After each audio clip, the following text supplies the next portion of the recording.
शोक में डूबा हुआ। कहते हैं रोया है रावण।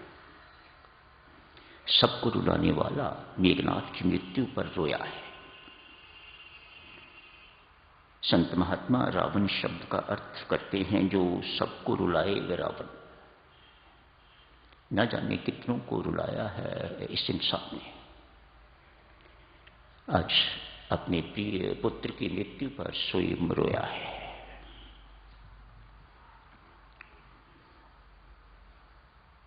वैसे भी मोह का प्रतीक है रावण। ये भी किसी को नहीं छोड़ता। आज रावण की अपनी मृत्यु हो गई है, इसी बीच लक्ष्मण मूर्छित हुए हैं। किसी रामायण जी में वर्णन आता है, आज एक घमासान युद्ध हो रहा है राम और रावण के बीच। स्वामी जी महाराज ने तो कुछ पंक्तियों में निपटारा कर दिया, लेकिन अन्य रामायणों में बहुत विस्तृत वर्णन है। घमासान युद्ध हुआ है।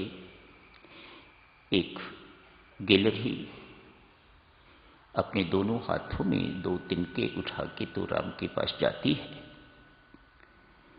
जाके कहती है, प्रभु आप कहो तो मैं रावण को अभी मार दूं। राम मुस्कुराए, बहुत प्यार किया है। भक्त साधु ये नहीं देखता कि उसके अंदर समर्थ है या वह असमर्थ है, मेरे अंदर क्षमता है या नहीं। उसके अंदर परमात्मा की सेवा का इतना उत्कट भाव होता है, वह प्रकट किए बिना रह नहीं सकता। छोटी सी गिलहरी क्या कर सकती है, लेकिन अपनी भक्ति दर्शाई है। 2 तिनके जमीन से उठा के तो प्रभु कहती है, प्रभु आप कहो तो मैं रावण को मार डालूं। लगता है देवियों सज्जनों, ये वही गिलहरी है जिसने जिस वक्त राम सेतु अपना, जिस वक्त सागर पर पुल बांधा जा रहा था, उसमें भी इस गिलहरी ने सहायता की थी। ये दक्षिण भारतीय रामायणों में वर्णन आता है। रामचरितमानस में नहीं है, वाल्मीकि रामायण में भी नहीं है शब्द क्या, और दक्षिण भारत में जो रामायणें हैं उनमें ये कथा आती है। छोटी कथा पर सुंदर। पुल बांधा जा रहा है। भविष्य जी के आगमन पर निश्चित हुआ कि नल नील इत्यादि विश्वकर्मा के पुत्र हैं, वे पुल निर्माण करना जानते हैं। पुल का निर्माण शुरू हो गया है। ये गिलहरी भी इधर उधर घूमती फिरती इसने देखा कि हनुमान जी व अन्य वानर सारे के सारे राम सेवा में लगे हुए हैं, बेचारी से रहा नहीं गया। समुद्र के किनारे से थोड़ी सी रेत मुंह में लेती है, जाके तो जो सेतु बन रहा है उस पर छिड़क देती है, और सागर का जो पानी है जितना मुख में भर सकती है वह उसे उठा लेती है और बाहर फेंक देती है, इस दृष्टि से कि मेरा पानी उठाने से तो कुछ पानी तो घटेगा, सूख जाएगा सागर। भक्ति में कल्पनाएं मेरी माताओं अकल्पनीय, कल्पना नहीं की जा सकती। किस प्रकार की भक्त कल्पना कर सकता है। जब देखा इतने से काम नहीं चल रहा तो अब जाके सागर में डुबकी लगाती है, रेत में आके लेट जाती है तो काफी सारी रेत शरीर पर लग जाती है। सेतु पर जाके तो उसे छिड़क देती है, रेत को अपना शरीर खाली करके तो फिर डुबकी लगाती है। इस प्रकार से क्रम चल रहा है। सभी के सभी वानर भी यही काम कर रहे हैं। कोई चट्टाने, कोई पत्थर, कोई वृक्ष इत्यादि उखाड़ उखाड़ के सब सेतु निर्माण में लगे हुए। हनुमान जी महाराज ने देखा ये बार बार गिलहरी आगे आती है, हमें डिस्टर्ब करती है, इसको कहीं उठा के फेंकना चाहिए। कहीं पांव के नीचे आके बढ़ जाएगी, दब जाएगी, हमें पाप लगेगा। ऐसा ही हुआ, हनुमान जी के पांव के नीचे ही इसकी पूंछ आ गई, पूंछ लंबी हो गई। आपने देखा होगा गिलहरी, उसका बाकी शरीर तो छोटा है लेकिन पूंछ बड़ी लंबी है। कहते हैं तभी से है, जब से हनुमान जी महाराज ने इनकी पूंछ पर पांव रखा तो पूंछ लंबी हो गई। तो अब इनके वंश सारे के सारे लंबी पूंछों वाले ही हैं। भगवान राम के पास सूचना पहुंची, एक गिलहरी रो रही है, सेतु निर्माण हो रहा है, लेकिन ये गिलहरी रो रही है, उसे कोई दुख है, तकलीफ है। भगवान ने गिलहरी को बुलवाया, मंगवाया अपने पास। तो रोती हुई को ही अपने हाथ पर उठा के तो उसे देखा। क्या बात है, भगवान श्री की करुणा, क्या बात है। गिलहरी तू क्यों रो रही है? तो बताती है कि इस प्रकार से हनुमान जी ने मेरी पूंछ पर पांव रख दिया है। मेरी पूंछ देखो सरकार कितनी लंबी हो गई है, ये मेरे शरीर के मुताबिक नहीं रही। हाँ, भगवान कहते हैं हनुमान अपराधी है, तू बोल उसे क्या दंड दिया जाए। जो तू कहेगी मैं उसे वही दंड दूंगा। गिलहरी कहती है महाराज जरूर, वह अपराधी है, उसको दंड मिलना ही चाहिए। तू बताना, तू जो कहेगी मैं वही दंड दूंगा। गिलहरी कहती है महाराज धीराज उसके सिर पर हाथ रख दीजिएगा। ये क्या सजा हुई? भगवान पूछते हैं गिलहरी से। गिलहरी कहती है महाराज भक्ति की बात है साधुजनों, भक्त की भावनाओं की बात है और भक्ति की बात है। महिमा देखिएगा भक्ति की, ये किसी पर रंग ना चढ़ाए कभी हो नहीं सकता। इतनी गहरी है, इतनी गूढ़ी है ये। गिलहरी कहती है महाराज यदि हनुमान जी महाराज ने मेरी पूंछ के ऊपर पांव न रखा हुआ होता तो आज मेरे जैसे तुच्छ जंतु को, शब्द प्रयोग करती है, मेरे जैसे तुच्छ जंतु को आप जी का प्यार न मिला हुआ होता। मैं इस वक्त आपके हाथ पर हूं। एक संत की कृपा हुई है मेरे ऊपर, तो आपकी कृपा की मैं पात्र बन गई, आपके प्यार की पात्र बन गई। ये हनुमान जी महाराज बहुत बड़े संत हैं महाराज, इनके सिर पर हाथ रखिए। भगवान श्री इस प्रपोजल को सुन के बहुत प्रसन्न हुए। इस हाथ में गिलहरी को पकड़ा हुआ है और दाएं हाथ से उसकी पीठ पर हाथ फेर रहे हैं। आज भी भगवान की 3 उंगलियों के निशान हर गिलहरी पर आपको पड़े हुए दिखाई देते हैं। कहीं भी देख लो स्क्वायर, उसकी पीठ पर 3 निशान। कहीं पर साधुजनों ऐसा वर्णन भी आता है,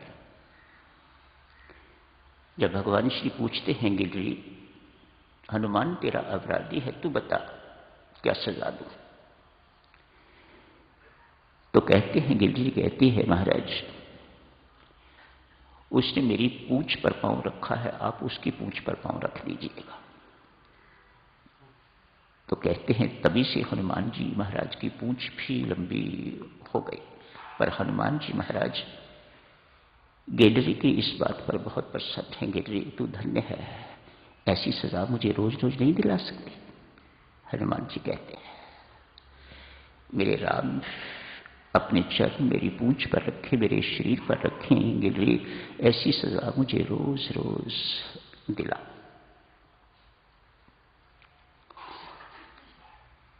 लक्ष्मण मूर्छा हुई है बीच में। रावण मृत्यु के बाद साधुजनों बहुत सुंदर उपदेश है, कल अन्य लोग भी आए हुए होंगे, कल चर्चा करेंगे रावण क्या उपदेश देता है लक्ष्मण जी महाराज को और प्रभु राम को मरते वक्त। आज इस वक्त हनुमान जी संजीवनी बूटी लेने के लिए गए। बीच की चर्चा को छोड़ते हैं। रामचरितमानस में ऐसा वर्णन आता है। बूटी लेके आ गए हैं। सुषेण जो वैद्य जी हैं उन्होंने बूटी को पिसवाया है, जो कुछ भी करवाना था ताकि उसका रस निकले। तो लक्ष्मण जी के मुख में डाल दिया है। लक्ष्मण जी की मूर्छा अभी वैसी की वैसी ही बनी हुई है। हनुमान जी महाराज जैसे ही मुख में वो डाला तो पूछते हैं, वैद्य जी लक्ष्मण कब उठेंगे?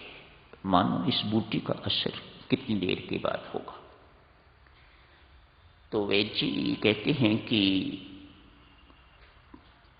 बूटी पीने के बाद 15-1 मिनट लगेंगे। जैसे ही इस बूटी का असर होगा तो लक्ष्मण मूर्छा रहित हो जाएंगे।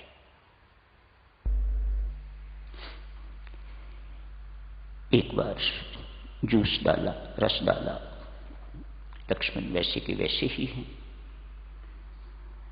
दूसरी बार फिर डाला, लेकिन मूर्छा से लक्ष्मण निकल नहीं रहे। साधक स्वरूप किसी एक रामायण में इस प्रकार का वर्णन आता है। जैसे हनुमान जी महाराज इतना बड़ा काम करके आते हैं, स्वामी जी महाराज ने तो लिखा है भूमि उखाड़ी और उठा के ले आए, लेकिन दूसरी रामायण में तो कहते हैं उन्होंने पूरे का पूरा पहाड़ भी उठा लिया। तो हनुमान जी महाराज के अंदर थोड़ी सी उत्कृष्टता आ गई है, ऐसा वर्णन आता है।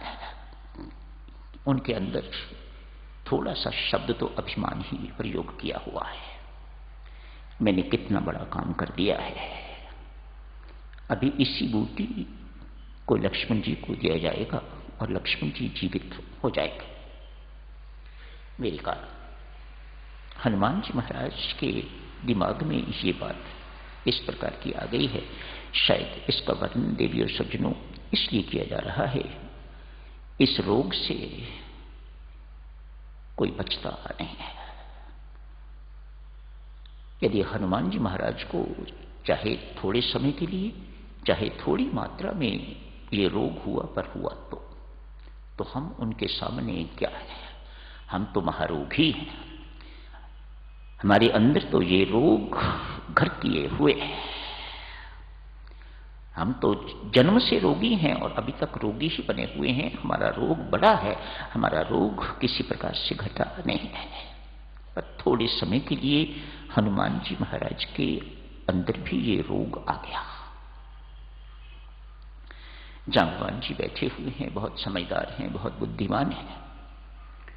उन्होंने कहा, वे जी इस बूटी से लक्ष्मण जी की मूर्छा टूटने वाली नहीं।